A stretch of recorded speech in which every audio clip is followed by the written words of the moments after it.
Ladies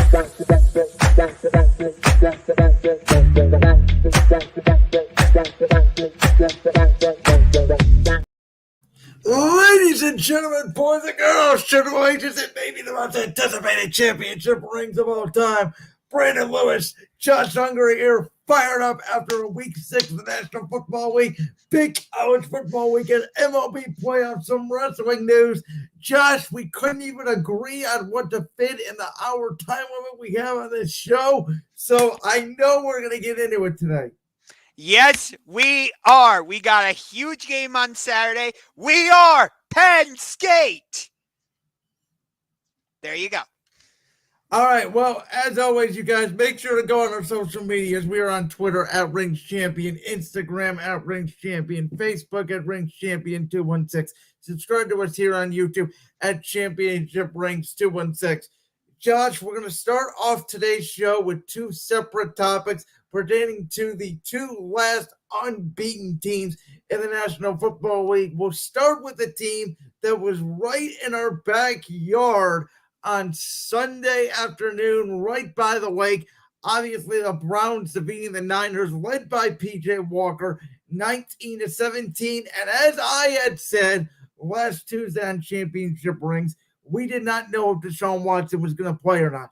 But I said, don't be surprised if the Browns pull off the upset, because that defense matches exactly personnel for personnel. They are a good mismatch for San Francisco. And look what happened, even though it obviously came down to a missed field goal. Go ahead and take the floor. Yeah. I'll say this. When I was doing my video collaboration with CJ Ruthless last week, he's a major 49ers fan, I predicted that the Browns would lose 31-17. Just because I'm a Browns fan doesn't mean I'm going to pick them to win every single game. I'm a very objective fan. If I don't think the Browns are going to win a game, then I'm not going to pick them.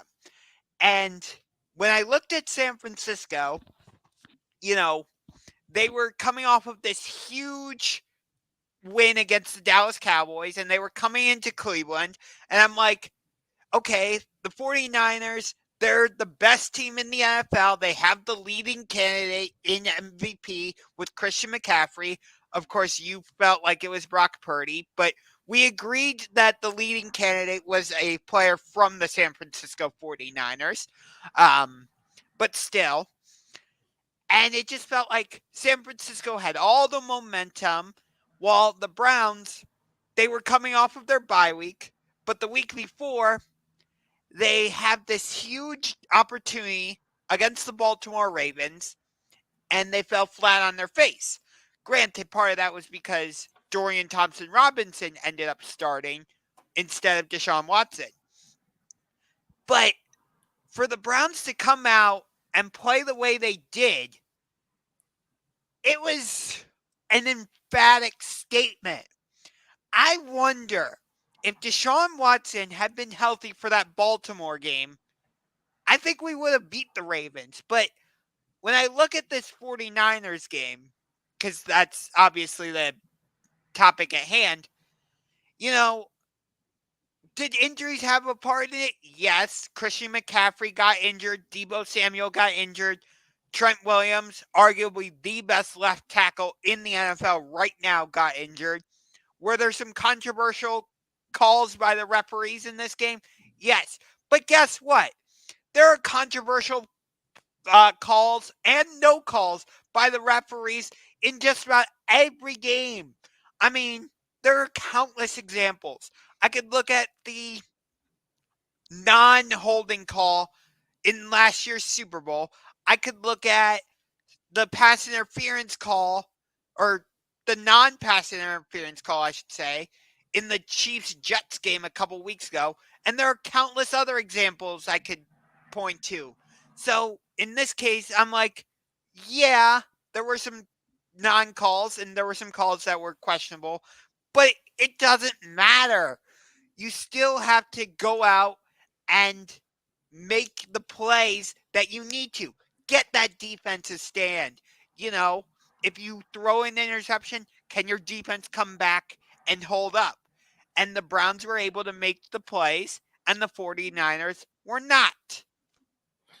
So, up until the decision that Kevin Stefanski made, which was to punt the ball on 4th and 1, that led to the next Brown series, that led to the PJ Walker interception that almost completely turned the game around.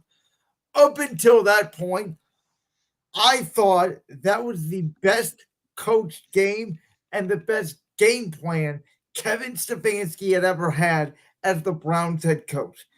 Quick, short passes, get the ball out, run game, screen, get the ball out of Walker's hands, move, short chain, up and down the field, possess the football.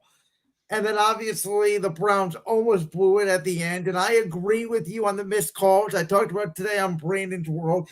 The NFL officiating this weekend and throughout the season has been the worst officiating in the NFL probably in its history when it comes to how many calls they made and then how many non-calls they have not made that have altered games and potentially have altered seasons. But my biggest takeaway from this is, and I would give you the Trent Williams injury. However, Trent Williams came back in the ball game. So I'm not giving you the Trent Williams injury. Oh, Brock Purdy lost a running back. Oh, he lost his wide back. Gee, I don't know. You still had Brandon Ayuk out there. You still had George Kittle out there. You still have one of the most talented offenses in the league out there. And Brock Purdy cannot complete a pass barely in that sloppy weather. He played terrible. And by the way, it's what I said last Tuesday right here on Championship Rings. If you blitz Brock Purdy, if you make him uncomfortable, he is not a very good quarterback. He is an average quarterback that gets elevated by the play around him. He's not special. He's very good that can make big plays in big moments for a very good football team. But when you put pressure on Brock Purdy, when you rattle him, when the conditions are not right, he's not very good. And that's what the Browns did on Sunday. And I give big time credit to the defensive coordinator of the Browns, Jim Schwartz. Unfortunately, the Browns offense is not up to par, or the Browns will literally be a Super Bowl contender because they have a Super Bowl caliber defense. I don't think it's an understatement to say the Browns defense may be the best defense we have seen since the Legion of Boom at all three levels. Great defensive line, great secondary. Linebackers in today's NFL are good / adequate enough. And the Browns, even though, again, yes, they did get some calls. And yes, San Francisco did miss a field goal. But you know what? So did the Browns. Exactly. That is a momentum building game. But as we saw in other games this week, and there were upsets all around the NFL this week. You know, we're not going to pretend like that there wasn't. You're only as good as your next game. So, you know, San Francisco has Minnesota on Monday night. I expect them to bounce back. They'll probably win big against Minnesota. So overall, if I'm a Niners fan, I'm not that concerned, but it is exactly the way I thought that game would go. It would come down to a Brock Purdy game. And I'm sorry if you're whining about losing a wide back who they haven't really used as well all season long, and a running back when you have plenty of other running backs. And I don't care what you say about Christian McCaffrey being the MVP. It is the least valuable position in the NFL by far, called running back. Like I keep saying, if you need a running back to win games, you don't have a very good team. Okay, so I agree with a lot of the points you made, not all of them. But the main thing I take away from what you said is that you think Brock Purdy is a system quarterback. Is that correct? 99% of quarterbacks are system quarterbacks. Yes, I do. Okay, fair. And in terms of Kyle Shanahan and Jim Schwartz, you know that now. I think I saw this statistic earlier. Schwartz is 8-1 yes. in his career. And by the way, people are saying Jim Schwartz is going to get a head coaching job. Jim Schwartz was never a great head coach. There are really good coordinators in this league that aren't just made to be head coaches. So I would still be worried about Schwartz. I think I'll probably get interviews, but if I'm the Browns, I do a situation like Dallas has in Dan Quinn. You make him the highest paid coordinator in the league, all like Detroit did with Ben Johnson. That is the key to the Browns' success this year. We're seeing it all over the week. We can have great head coaches, but coordinators absolutely matter. Okay, so you were talking about how the Browns offensively were doing quick passes, screens, and all the other stuff you said. It's interesting that you say that because I go back to the conversation I had last week with CG Ruthless. Again, he's a major 49ers fan. I found him on YouTube, whatever. He asked me what my 3 keys were for a Browns victory. Number 1, I said quick passes. I didn't necessarily say screens, but when I said quick passes, I meant like slants or, like a hook Slants, route. hook, curl, screens, Yeah. get the ball out. Yeah. Yes. And then my number 2 key was doing counter runs because we know how strong of a defensive player Nick Bosa is. So if the Browns did runs away from him, that would help to neutralize him, and that might spring a few like big runs, which I think we saw a little bit of that on Sunday. Not a ton, because the Browns did ultimately stick to their game plan of going right at the defense. But we did see a few counters, and I'm like, okay, maybe I do know what I'm talking about. Well, from one team that lost to another, I'm going to tell you exactly what happened in this game. Everybody's saying, oh, Jalen Hurts played bad. Oh, Jalen Hurts the front. Three interceptions. I'm going to tell you exactly what happened in this game. Exactly. Because 2 of them weren't his fault. And I don't know how 1 was even called an interception. Let's start there. The first one they called an interception, Dallas Goedert catches the ball. He turns. So that to me is a fumble. He gets the ball knocked up in the air and it lands in the hands of Quinnen Williams, a defensive lineman. When have you ever seen that? By the way, it's over Philadelphia is a 14-3 in the ball game. The second turnover then, Jalen Hurts obviously drops back, and at this point, Lane Johnson is out of the game. And Lane Johnson is as equally as important to Philadelphia, if not more important than what Trent Williams is to San Francisco, because the Eagles have never won a game in their life practically when Lane Johnson is not out on the field. So Jack Driscoll gets beat pretty bad. Hurts gets his arm hit on a pass that was going to be wide open to A.J. Brown. Ball floats in the air, interception. If you want to say that's on Hurts, it's debatable. I say it's more on the offensive line. The third turnover, which wasn't even Jalen Hurts' ball, throws a perfect ball to DeAndre Swift. C.J. Mosley comes in with the most beautiful, perfect peanut punch I've seen in my life, puts it right on the ball, boom, ball goes up. At this point, the Eagles are still up in the game. It's 14-9. Jalen Hurts is running all over the field, making play after play after play. Hits Devontae Smith twice in the hand, and one of the surest receivers in the National Football League drops 2 straight passes. That leads to their only punt of the game. So at this point, yes, the final interception and the game-ending drive, that was on Hurts. He was bad, in my opinion, the last 2 drives of the game. You can give him 3 interceptions. Philadelphia had 4 turnovers. That's the only reason why they lost this game. The only difference between the Eagles this year and last year, they didn't turn the ball over. Josh, do you know that the Eagles actually average more yards per play, more yards per game, more points per game this year for the first 6 games? Yet everybody's saying, oh, the offense is off, this and that. The only difference is they're turning the ball over, and some of these are unlucky bounces. So, no, I didn't like the loss. Was I pissed off? Absolutely. Am I still pissed off? Yeah, because we should have won that game.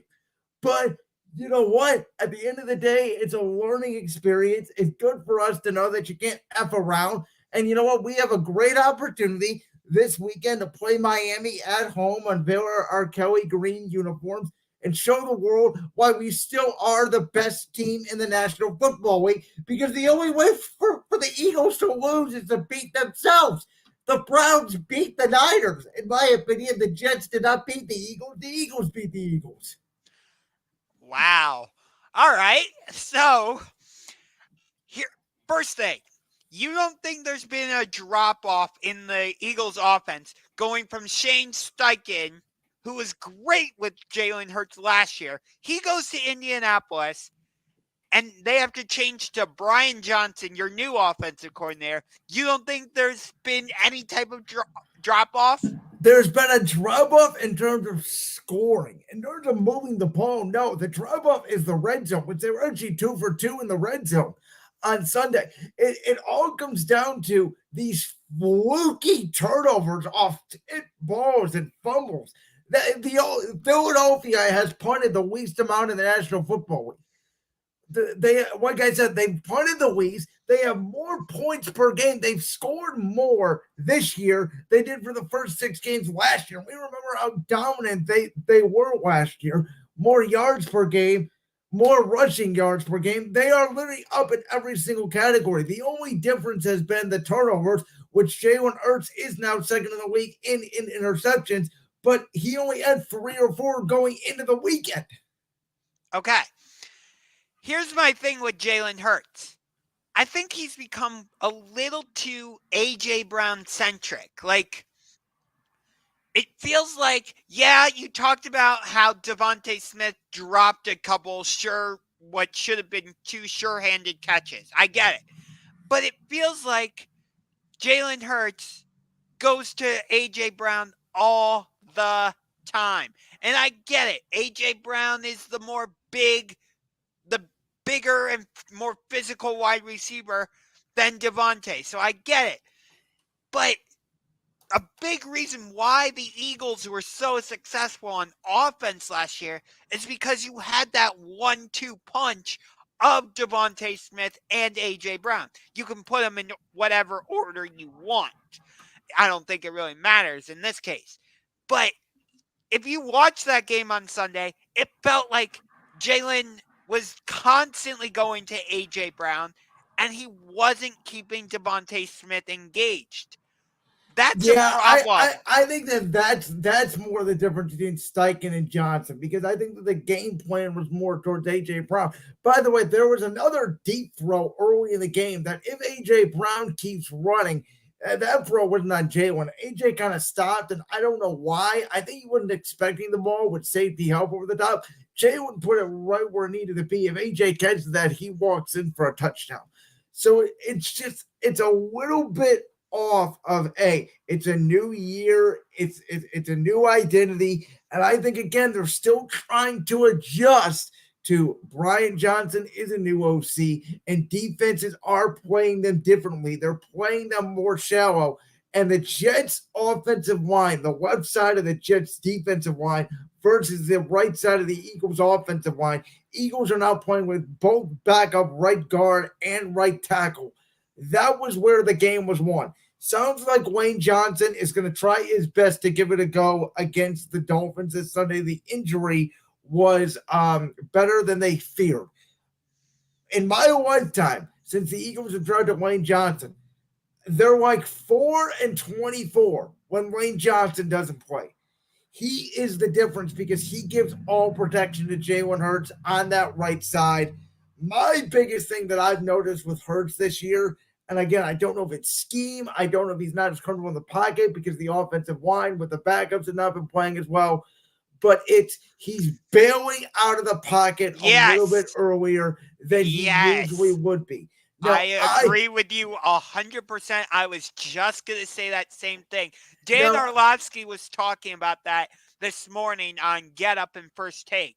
Now, I do think that is correctable. I also think that's a little bit of coaching. But I will say this, and I told you this, maybe it was on our first show or maybe it was our trial show. There is nobody in the National Football League who watches more tape, who is in the building, who grinds, who studies more than Jalen Hurts. He is in the building 20 hours a day, and it's no exaggeration. They've had him logged in on the iPads that they use. So the biggest question here, we got 5 minutes left between these two topics, Eagles, Niners. Josh, you know which direction I'm going. I know you're going to try to debate me the other way on it. Obviously, there's another team in there as well with the Detroit Lions. But right now, who is the best team in the NFC? Like I said, you know it's not even a question for me. It's more of a question for you. Go up to the Motor City. Jared Goff. Wow. Amon-Ra St. Brown. Jameson Williams. Aiden Hutchinson. Ben Johnson, the offensive coordinator. Dan Campbell. Yep, it is those Detroit Lions. Think about what they've done. Their only loss was in overtime against the Seattle Seahawks, who, if they actually had a freaking red zone offense, they would have beaten the Cincinnati Bengals on Sunday. But the Seahawks have proven to be a pretty good team. Maybe not quite lived up to the expectations we had for them. But oh, gee, did you think? I don't know. Geno Smith. Josh Smith. Okay. But that point aside, think about what the Lions have done. They went into Arrowhead Stadium to open the season and beat the Chiefs. I know the Chiefs did not have Travis Kelce and they did not have Chris Jones, but still, they beat the defending Super Bowl champions on opening night in Arrowhead Stadium. They went into Green Bay and beat the Packers on Thursday Night Football. On Sunday, in a battle of first place teams, they went down to Tampa Bay and absolutely manhandled the Tampa Bay Buccaneers, who were in their creamsicle jerseys. Jared Goff is playing great. He is totally making me eat my words because I went back and checked the tape. Yes, I did say he would struggle at some point this season. No, he is not struggling. If you want to put Jared Goff in the discussion for MVP, I agree. I don't think anybody would argue with you. Amon-Ra St. Brown has played great so far. They're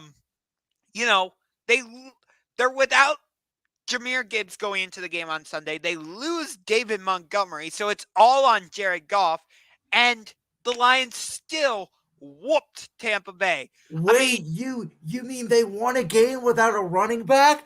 Oh, Brock Purdy. Note to Brock Purdy, you don't need Christian McCaffrey. Oh, wait, I'm sorry. No, oh, wait, we need Christian McCaffrey and we need Debo. We watched the Browns. That's one of the why I don't like the Niners. Every time they lose, there's always an excuse. You know what Devontae Smith said this past week? I got to catch the damn ball. Not, oh, we didn't have Wayne. The Niners are, well, we would have had McCaffrey. We would have won the game. They're all excuse makers. The Lions and Eagles both are not excuse makers. The one thing that I will say on Detroit, it's why I still put them third. I think they're behind San Fran and Philly for two reasons. Number one, and it may not matter depending on the Lions schedule, but I still got to see Jared Goff below 40-degree weather on the road go win a football game because I have not seen that yet. Yeah, they beat Green Bay at the end of last year, but that Green Bay team was not very good, and the Lions did not play very good in that game. They ended up squeaking out. I think it was a 20-16 road victory. The other thing is, personnel-wise, I think that they are a year away. As good as Josh Reynolds and Jameson Williams and all their guys have been, I don't trust them when you go up against the really good teams. I think they need a second really good receiver, like San Fran and Philly both have. And I also think they don't have a great corner. Now their defense has played really well. And Aiden Hutchinson has stepped up, and they are doing very good job. They don't have the best names in the world. It's a lot like Cincinnati's defense, where they don't have a ton of names, and their guys are making a lot of good plays. It's kind of like Cleveland's defense a little bit, too. No, the Browns have Denzel Ward, Myles Garrett, Zadarius Smith, Martin Emerson. I mean, those are more guys than what Detroit has. Yeah, but at the same time, like, the most notable guys on the Browns defense are Myles Garrett, Zadarius Smith, and Denzel Ward. Everybody else, like, you're just starting to find out about Martin Emerson, JOK. No, I disagree because JOK was almost rookie of the year when he came in. Emerson was a very good corner. Newsom's always been a very good corner. He was up for rookie of the year. What about So, but like Grant Delpit, for example, well, Sione Taki. yeah, I agree with you on Taki Dope, but I think the only reason why he hasn't played as much is because he's been hurt, his whole NFL career. Regardless, I think the Lions, that's where they are to me a year away. I think they need to add one more weapon. As much as I like Laporta at tight end, I think you need one more weapon on the outside. And I think you need one defensive piece. Can they get it at the trade deadline? They can. But I think the biggest question with the Lions is going to be if they have to go to San Fran, if they have to go to Philadelphia, can they win the big game on the road? Because their biggest games outside of the Kansas City game, which again, it was week one, and I'm almost about ready to throw week one out. I mean, there's teams. I mean, the Jets beat the Bills with Zach Wilson. New England looked good. I mean, Cleveland crushed Cincinnati. We know what Cincinnati turns into at the end of the year. We know week one is always strange. And so I don't know. Football is very, very strange right now, in my opinion. Last week was one of the strangest weeks I've ever seen personally. I mean, who would have thought the Giants with Justin Pugh coming straight off his couch arguably should have beaten the Bills? They outplayed them for, outside of the blunder at halftime. The Giants haven't done anything all year. They almost beat Buffalo. So, I mean, Josh, it's literally any given Sunday, man. Yeah, that's true. We are going to get a good idea of what the Lions are capable of because on Sunday they have to head to Baltimore to play Lamar Jackson and the Ravens. That's going to be more on that game in about 10 minutes, I'm sure, from both of us. Sure. Before we get there, we got to transition from my team to your team. Here Penn State Nifty Lions, number 7, which you're going to have to tell me how they go down to the AP Bowl. I have no idea. They take on number 3, Ohio State in the shoe, 12 Eastern, noontime Fox. Yes. First of all, I hate that this game is on Fox. No offense to Gus Johnson and the other guy, but I wish Chris Fowler and Kirk Herbstreit were calling this game on ESPN. Joe Klatt, you have a name. It's Joe Klatt. Okay. Thank you very much. Gus Johnson and Joel Klatt, you are the B commentary team. Kirk Herbstreit, Chris Fowler, you are the A team. And then, yeah.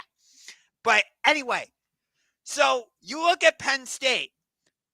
I think this is the year Penn State can actually go into Ohio State and get this win. Think about this. Their quarterback, Drew Aller, he's completed 118 of 181 passes for 1,250 yards, 0 interceptions, and 12 touchdowns. His completion percentage is 65.2%. Don't worry, I'm not going to read all my notes. Running back Katron Allen has 78 carries for 375 yards. He averages 4.8 yards, and he has 3 touchdowns on the season. His other running back teammate, Nicholas Singleton, has 89 carries for 362 yards. He averages about 4 yards, and he has 6 touchdowns. And then you look at Keandre Lambert Smith. He has 31 receptions for 42 yards, averages about 13 yards, and he has 3 touchdowns. I could give you other names, but I just wanted to give you some of them. So Penn State has the weapons. I understand that Ohio State has Marvin Harrison Jr. They have Travion Harrison. They got the huge win on the road in Notre Dame. Penn State doesn't really have that signature win. I get it. But here's the thing. Do you really trust Kyle McCord? Because from what I've seen of him, I don't. And I'm not saying that even as a Penn State fan. I'm just saying that as a general college football fan. I haven't liked what I've seen from Kyle McCord. It seems like if you get to him in the pocket, kind of like what you were saying about Brock Purdy earlier, he gets very rattled. And I think Penn State has the defensive line to get to Kyle McCord and knock him off his spot. And I think Penn State is going to do it this season. So I almost agree. I agree with 99.99999% of what you said until your very last words. I think if this game was in Penn State would win this game. I think the only advantage Ohio State has in this game is it is in Columbus, it is in the shoe, and they typically, no matter who their quarterback is, for some reason, they play very well against Penn State. And I do think there's a little bit of a coaching advantage here between Ryan Day, who I have not always loved. I think Ryan Day sometimes gets too cute. He gets too clever. He tries to put on a fireworks show instead of trying to win games. But James Franklin on the other side is a very good college football coach. He can get his guys motivated situationally. Penn State seems to always put up a good fight against Ohio State. And then there's just late situations late in the game where James Franklin doesn't know how to manage a clock. How many times in the last 10 years, I could count at least twice, maybe 3 times, Penn State had Ohio State won if James Franklin would literally just manage the clock and run the football instead of getting too cute and giving Ohio State chances. I don't know if you, well, I'm sure you do remember the game. 2017 at Saquon Barkley's last year at Penn State. Yes, I do remember this game. They're up more than double digits in the shoe. They blow that game. I don't want to jinx your team. Could I see a scenario like that repeating itself? I absolutely could. I think this game's going to come down to who runs the football the most, who possesses the ball, and who wins the line of scrimmage up front. I think that the fact that Penn State hasn't been tested yet, Ohio State knows now because of that win against Notre Dame, they can win a more low-scoring game. I think it's going to be like 24-21, something along those lines. I think it comes down to the very end. Ohio State gets a stop. With that being said, if there's a blowout scenario in this game, I am going to go bold and say if Penn State gets up on this game early, that's the key. I think if Penn State can run the football, they can drive it, they can possess it. If they go down and get 10, 14 points early, Ohio State will be in trouble. Ohio State has been a bad starting team. They played well against Purdue last week. Whoop-de-doo. They did not play well against Notre Dame. They got a lot of, speaking of lucky breaks, Ohio State should not even have won that game. They got a ton of breaks, and obviously Notre Dame putting only 10 people on the field the last 2 plays is part of that as well. So I think it's a very interesting game. And again, as we have talked about it nauseum every week on this show, this is the last week that in college, this is the last year, that in college football, we have a 4-team playoff. We already saw USC go down this week to Notre Dame. The loser of this game, with how good Michigan looks, and we both agree they're going to stop Michigan State this weekend. With how good Michigan looks, yes, Georgia may be vulnerable, but Oregon and Washington, I know you were watching that whole game. We both know how good they look. The loser of this game between Ohio State and Penn State, I think, is out of the college football national championship run. Well, here's the thing. In the Big Ten, it's obviously a 3-team race. It's Ohio State, it's Penn State, and it's Michigan. If Penn State wants to have a legitimate chance of getting to the college football playoff, they need to go 2-0 against Ohio State and Michigan. Obviously, Penn State is at Ohio State on Saturday, and then they'll host Michigan later in the season. So that's the thing. That's why Penn State has not been able to get over the hump since like 2016 when they won the Big Ten championship and got to the Rose Bowl where they narrowly lost to USC. It's because they haven't been able to beat both Ohio State and Michigan. It's kind of the same thing with all 3 teams. If Michigan wants to, stamp their ticket to the college football playoff, they've got to beat both Penn State and Ohio State. It's rinse and repeat for Ohio State.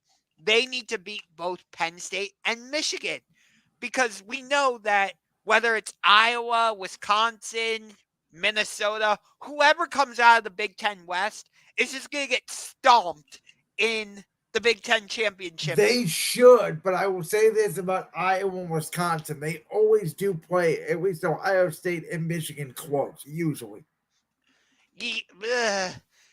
Well, Ohio State goes to Wisconsin next week, but Wisconsin will be without their starting quarterback, Tanner Mordecai. That could be a potential trap game. Look out for that coming off the Penn State game. Yes. I'm not saying it's going to happen, but look out for that.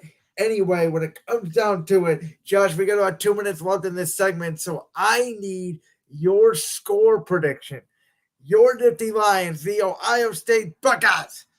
Well, obviously, I'm going with a Penn State win here. I'm not going to go against Penn State in this game. Absolutely not. I'm representing Penn State here. I do think this is going to be a close game. I think Penn State wins it by a touchdown, 27-21. So you agree with me, because I think some people I saw have had it at like 34-31 in the 30s. I don't think it's a very high-scoring game.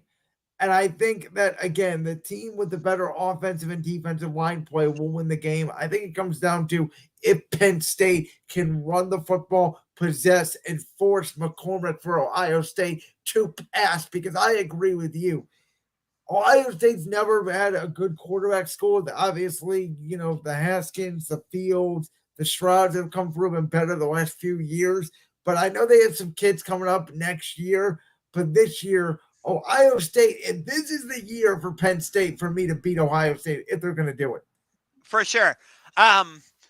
Here's the thing, though, is Georgia, you were talking about this earlier, they're going to be facing a tough stretch now. Not even because of their schedule necessarily, but they lost arguably their best offensive player, Brock Bowers, due to tightrope surgery. So yeah, I mean, we don't even know what the hell that is, and obviously it's something for a high ankle sprain. And okay, obviously what Oregon and Washington, that game on Saturday was just unbelievable. We'll see how it all turns out. We got to transition though back to the National Football League. Here we go. Best games of the NFL, week number 7. So as tradition on this segment, I will go first. And as tradition, I know Josh usually likes to rank them, 5 through 1, 1 through 5. I like to go by window, the 1 o'clock window, the 4 o'clock window, and the nighttime window. I will say there is a game on here that I would add, but we don't know the status of one of the quarterbacks. That's why I left it off. That game being Jaguars Saints. Trevor Lawrence got injured in the fourth quarter of the game Sunday against Indianapolis. He has a knee injury. He is questionable to go. That's a very interesting game, considering the fact of how Derek Carr and the Saints have looked offensively, which I said going into the year I did not love. And obviously Jacksonville getting back on track. But if Trevor Lawrence doesn't play, that almost takes all the steam out of the game for me. So I did not put that game on the list. Number 1 game, and I think our guy Jared Goff is going to get a little bit lucky here, because it's going to be 64 degrees in Baltimore in October. The one game I wanted to see Jared Goff play in cold weather, and it's not even going to happen. But Lions-Ravens is obviously a huge game in the 1 o'clock window. I'm actually surprised that's the game you said first. Well, next, I went with a sneaky 1 o'clock game, that being Atlanta-Tampa. 2 NFC South teams, both coming off bad losses. The whole NFC South lost last week, and it does feel like a free team race now, even though they all don't feel strong. They all have their weaknesses, but can't Tampa bounce back? Will Baker Mayfield play after suffering a thumb injury Sunday against the Detroit Lions? That is a big question. And then we also have Browns at Colts. Is Deshaun Watson going to play or not? We'll see how the Browns bounce back with Gardner Minshew as their quarterback. along with Chargers, Chiefs for obvious reasons in the 4 o'clock window, and then Dolphins, Eagles Sunday night. Round out my Week 7 NFL best games. So I just want, before I get to my games, I want to comment on your Browns Colts game super, super quick. All right. Sure, go ahead. Here's my concern as a Browns fan. And I actually had the same thoughts as a going into the 49er game last week. I felt like maybe the 49ers would still be riding the mental, emotional roller coaster, whatever you want to call it, of being caught up in all the shenanigans, hype, pomp and circumstance, whatever word you want to use there, from the Dallas game. And then they had to fly to Cleveland for a 10 a.m. start. So I thought the Browns would have a slight advantage there. I'm kind of concerned, flipping back to Browns Colts, I'm kind of concerned about the opposite happening for the Browns. You know, they win this huge game. They upset arguably the best team in the NFL. Going into that game, I would say the 49ers were the best game, or best team, I should say, excuse me. And, you know, the Browns do it. And now they have to go play the Colts. I'm worried there's going to be a letdown there. I agree. And by the way, you know, the Browns experience for 3 years with Baker Mayfield. You know what I've called a smaller version of Baker Mayfield? Gardner Minshew. Gardner Minshew. You never know what you're going to get from Gardner. He played an okay game against Jacksonville. Gardner is one of those quarterbacks. He can play a tremendous game. He can play a horrible game. I have a sneaky suspicion it's a bounce back game. The Browns will probably win, but it is a very dicey game. And I may add, because I know you're going to the game, and then I will let you get to your picks. I know you're going to the game the next week in Seattle, Browns Seahawks. That is correct. I think it's going to be very tough for the Browns to win there in Seattle, which is why I think this game they have to win. Okay, that's fair. So I'm going to go 1-5, not 5-1 this time. So number one, I'm surprised you didn't put this game at the top of your list. I'm going right to Sunday Night Football in Philadelphia. You guys are debuting your Kelly Green jerseys. Yes, we are. I'm excited. How did the Philadelphia Eagles bounce back after suffering their first loss of the season? You know, you've got the Miami Dolphins coming into town. Tua is playing great. People are playing Tua in the MVP discussion, which I think is very valid. Tyreek Hill is arguably the best wide receiver in the NFL this season. If you want to, I get your feelings about the running back, but I want to ask you this. If somebody were to say Tyreek Hill should be in the MVP discussion, what would you say to that? It's hard to say. I told you this last week. I'd put him in, but I want to see him without Tua. It's hard to not give. I know you don't like that it's a quarterback award, but how is a receiver supposed to get the ball if you don't give it to him? Okay. But anyway, so for obvious reasons, 2 5-1 teams, possible Super Bowl preview. For me, it's Dolphins Eagles. I can't wait for this game. Number 2, we talked about this game earlier. You had it first. Lions at Ravens. Ravens, they're coming back from London. I'm surprised they didn't choose to have their bye week. But I guess some teams just want to get right back to it. Well, actually, they don't get to choose. They can request, like teams will request to either play if they have, both the Jets and the Giants on their schedule, the Rams and the Chargers. They can request to play the teams back to back and stay in the same city and all that. But the NFL has no observation to give you a bye or anything like that. Okay, I thought it was that teams had the option to get a bye week following their international game in London or Germany, wherever. No. Okay. But anyway, how did the Ravens play coming back from London? They beat the Titans, but did Lamar Jackson really play well in that game? I would say meh.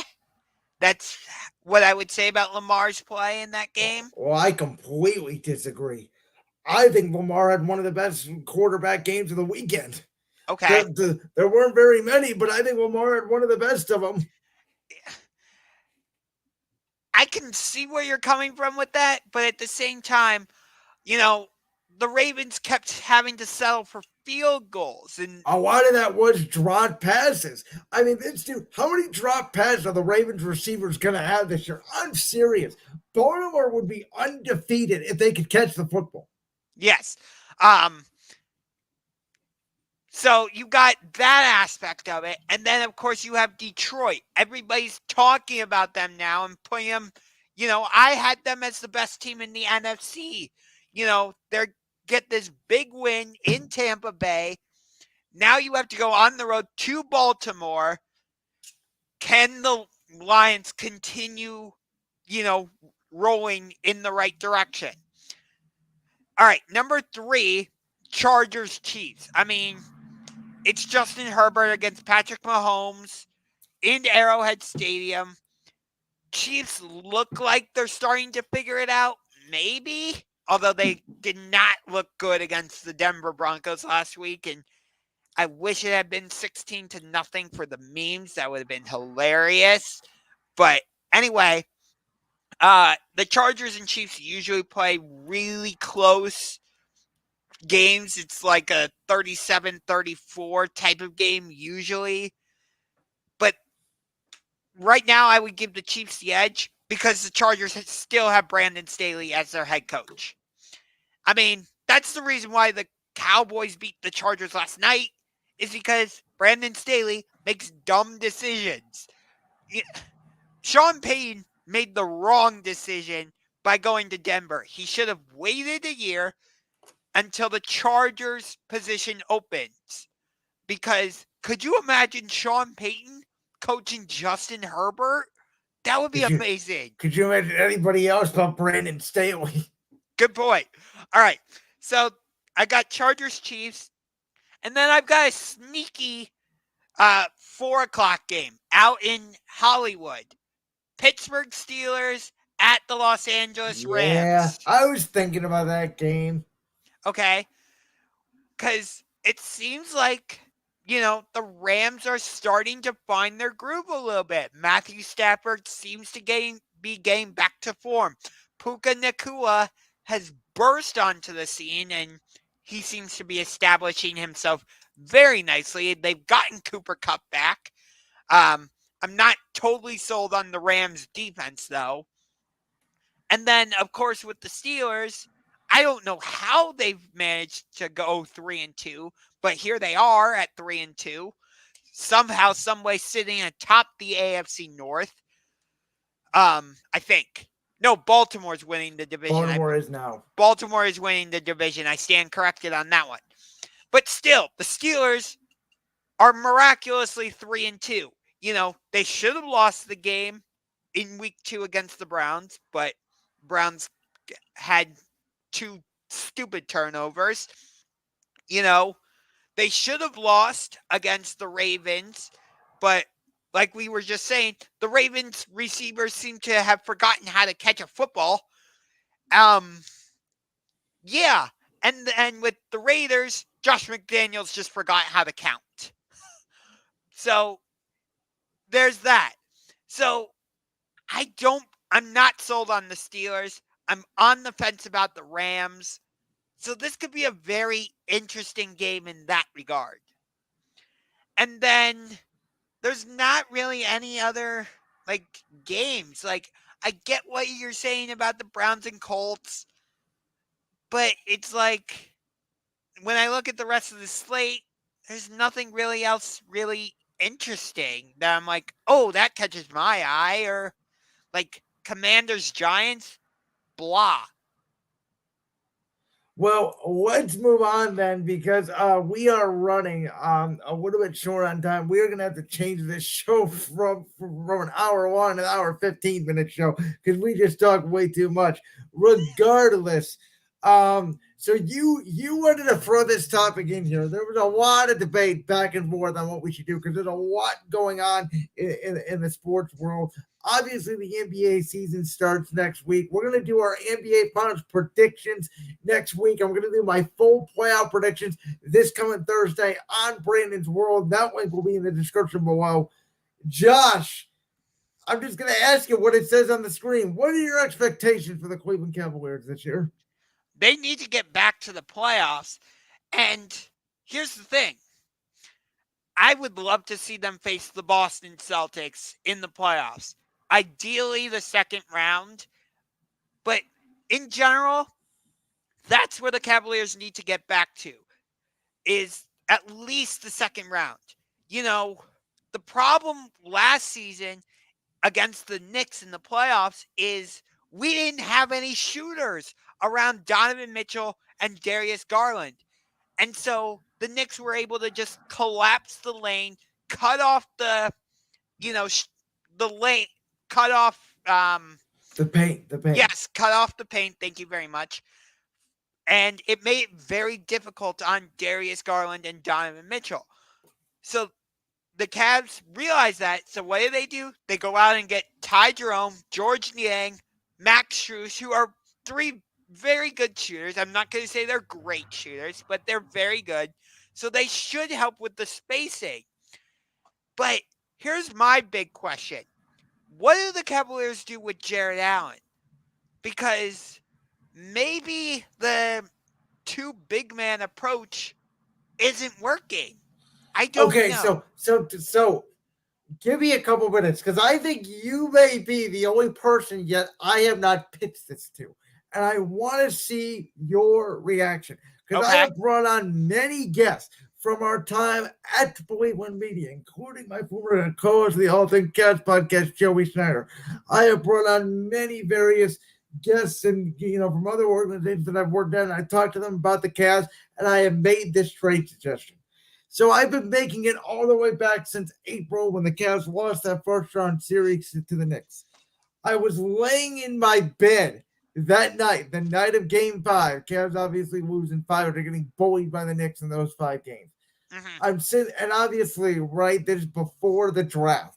So this is before any moves or anything like that happened. Mm-hmm. I'm sitting there going, well, everybody wants to trade Jared Allen, but I don't love Evan Mobley at the 5. I think his body's more fit to be at the 4, and I don't think you're going to get anything for Jared Allen at this point.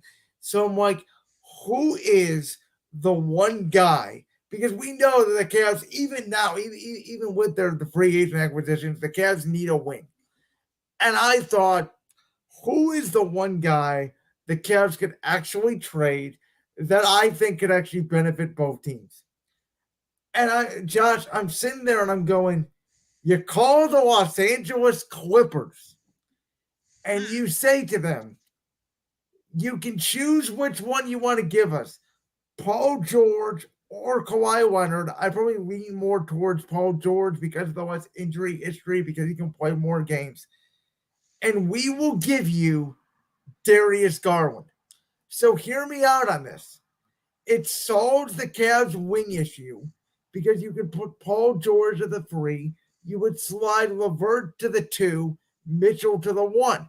Your starting lineup becomes Mitchell, LeVert, George, Mobley, Allen. The Clippers, the Paul George, Kawhi Leonard experiment, had not worked. They need to move on, in my opinion, and we'll talk about this, I'm sure, more next week, from one of those two wings. They need a point guard. It's why they tried so desperately to get James Harden this summer. It's why they went out. It's why they went out and got Russell Westbrook at the end of last year, because they need a distributor. To me, that is one of the most even trades that you can make, because me and you talked about before. The problem with Colin Sexton when he was in Cleveland and the Garland experiment was you had 2 6'1" guards that didn't play a lot of defense. It was never going to work. Jarwin and Mitchell are of almost that same sentiment. They are very small guards. That Mitchell is a little bit of a better defender, but they don't play a ton of defense. So to me, the only way you're going to improve this team to get a legitimate wing is to trade one of those guards. I love Mobley and Allen defensively at the 4 and the 5. I think it can work together. I think the guy that if they're going to make a big splash, the one you trade is Garland. Interesting. I hadn't even thought about it. I don't know if I would pull the trigger on it, but I do understand your reasoning. I totally understand your reasoning. I don't know if I would pull the trigger on it, if that makes sense. You had almost the same reaction that I've asked 10 people about this trade. Nobody knew, and I brought it up to them. Every single time on the podcast, they all have the same reaction. Huh? You know what? That's not even that bad of a trade. Because to me, the logic is, and here's my thing about the Cavs, and I agree with you, and we'll get to the MLB and all that in a minute. I want to just address this real quick. Sure. That I agree with you wholeheartedly. The Cavs have to at least win one playoff series this year. And I like Struz, and I like Niang, and I like Jerome, and I like the additions they had. Me and you both don't trust JB Bickerstaff as head coach. That is number one. And I don't know if these additions are going to put the Cavs over the top. And as I've said before, and I just said it again, I know Evan Mobley has put on 7 pounds of muscle. I still don't think his body is made to play center in the NBA. I think he is a Kevin Garnett, Tim Duncan light power forward. That's an interesting comparison. Because I've seen other statements that the Cavs want him to be like Giannis. Have you heard that? I have, and I don't see it. I can understand that. I do think Amani Bates is the wild card in this whole thing. If Amani Bates, the kid they drafted, if he's as good as some people think he is, the Cavs may be onto something here because they need more bench depth. And they obviously they needed another backup guard, which is what Jerome will do. But they're a very good team. They're not a great team. And I think in order to reach that great team status, you think about at least dangling Garland. It's too late now, but I'm just saying in the offseason, that's what I would have done. Okay. But that for me, the biggest thing is the Cavs were once Garland and Mitchell tried to get into the paint, the Knicks just said, no, you're not coming in here. And you couldn't rely on Isaac Okoro to shoot a beach ball in the ocean. No, and that was why, and they knew it, and they needed an upgraded wing. And for everybody that said LeVert played well in the playoffs, I'm sorry, he really didn't. And Mitchell, for that matter, did not play well in the playoffs. And Garland did not play well in the playoffs. So did the Jared Allen comment on the lights were too bright? Did that concern me? Absolutely it did. But let's not pretend like everybody in the Cavs played well. Nobody in that series played well. When you have two big guys and you're getting outboarded by Mitchell Robinson and Obi Toppin and those guys, that was embarrassing. Oh, yeah. That series, I don't care. And I remember, I know I wasn't on the Believe in All Things Cavs podcast at that point, but I think I told you this, or I know I told Joey this. When they won game 2, I said they're not winning another game. The Knicks are not going to play that bad again. The Cavs are not going to play that great again. The series is over. And I was right. Game 1 was a must-win for the Cavaliers. Game 1 was the series. I mean, once you watch that, there went all the momentum. You know what's interesting, though, is how we just said Game 1 was a must-win for the Cavs last season. Go back to the Western Conference Finals in 2018. Houston Rockets against the Golden State Warriors. The Rockets had home court advantage. They were the number 1 seed. But we still said Game 1 was a must-win for the Rockets. And what happened? They lost.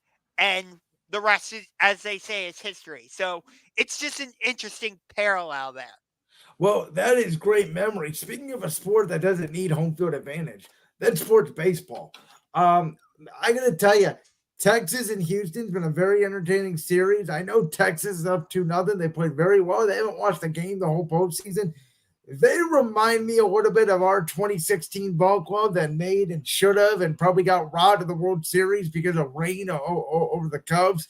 They play very well. They're very smart. They have good pitching. They have good timely hitting.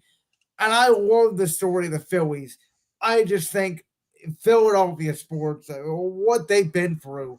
I mean, the Phillies lose the World Series, the Eagles lose the Super Bowl, and just the Sixers and Joel Embiid and James Harden having a meltdown, And the Flyers. And the Flyers. I mean, they've had so many close opportunities at championships, and they haven't. And Bryce Harper is just such a star. The playoffs have been very enjoyable. I'm not giving up on my Houston pick yet because I think in baseball, when you're down 2-0, especially if it's a divisional rival, you can come back and win 2 out of 3 in Texas. You may have to win both games back in Houston, but I don't think that series is over yet. I do think the Phillies are better than the D-backs. I think they'll put them away in about 5 games. But I'm just going to say generally, it's been very entertaining watching these playoffs. Oh, yeah. I 100% agree. Just because the Rangers went into Houston and won both games, they're not going to sweep the Houston Astros. I mean, the Astros have been to 7 straight ALCSs for a reason. They've been to the World Series multiple times for a reason. Granted, part of that reason is cheating, but still.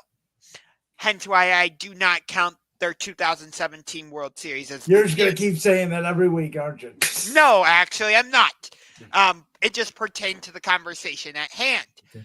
But I will say this. Max Scherzer is coming back for the Rangers, and he's pitching in Game 3 back in Arlington. So that might give the Rangers, who are already playing well, Evan Carter has played fantastic far in this series. I mean, was he the one that made the catch that started the double play on Altuve? I believe so, yeah. Which, by the way, how unlucky was that for Houston? He just went over the base, and I never knew that if you go over the base, you have to retouch the bag before you go back to first base. But I guess it makes sense. It keeps people from, cheating in the grass and cutting things off. I think that these baseball playoffs, they've lacked a little bit of star power, and obviously MLB doesn't market their stars very well. But the baseball playoffs, they go by so fast. There's a game almost every other day, where it's the one time a year for 30 days the casual fans like us can sit there and go, oh, that's why this team was good all year, because we don't get to see them all year. Yeah, and I was just thinking about this. The only way Philadelphia, hypothetically, let's say the Phillies get to the World Series, because they're probably going to. Yeah, I agree.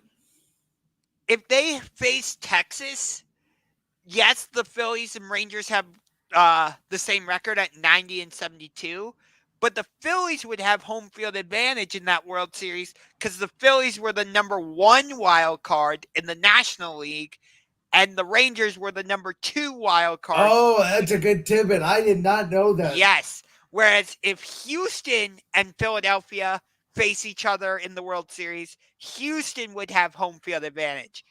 And if Arizona were to pull off the upset, Texas would have home field advantage against Arizona in the World Series, and Houston would have home field advantage against Arizona in the World Series. I wanted to make this quick point before we get to our last segment of today's show. Yes. Did you know out of all 4 of the major league sports, by far, I looked this up the other night because I was curious. The NFL, the last time we had a Super Bowl rematch, Dallas, Buffalo in the 90s. NHL was 08-09, Penguins, Red Wings. NBA was obviously Cavs, Golden State, the 4 straight years in the finals. The last time baseball had a rematch in the World Series, would you like to take a quick guess? I saw this statistic earlier. It was the Yankees and, oh boy, I know it had the Yankees. It did have the Yankees, you're right. I I forget who the opponent was. It was a team that was in this year's playoff. It They not are the no longer. not the Phillies. They're still in it. It's a team that's no longer in the playoffs. They're in the playoffs a lot. Okay. They did win recently, but they don't win often. They won a World Series Recently. Oh, Atlanta. No, the Dodgers. Oh. 2020, the COVID year. People forget the Dodgers actually won the World Series that year over Tampa. But 1978, 1979 was the last time we had a World Series rematch in baseball. I would love it. I think the Phillies and Astros would be great rivals. I'm not saying Texas Philly would be a bad World Series, but between those two specifically, Houston and Philly, it would be. That's what I'm rooting for. I would see. I do agree with you that Astros Phillies would be so much fun in a World Series rematch, but there's just something about Rangers Phillies that just seems so entertaining. I mean, the amount of home runs you would see from both teams would be amazing. The World Series would start in Philadelphia. I would love to see that because the Phillies right now, they have the best home field advantage in Major League Baseball. Maybe in all of sports. Oh, yeah. And I don't think it's even close in terms of, specifically Major League Baseball. The Phillies have the best home field advantage. I would not want to be the Arizona Diamondbacks going into that ballpark. No way. All right, Josh. There was a lot of debate on what to put in this final segment on today's show. We had a lot of back and forth on what wrestling topic we were going to go. We finally decided on this. I said last week I did not think they were going to pull the trigger on LA Knight Roman Reigns, the crown jewel. I was wrong. It's happening. Yeah.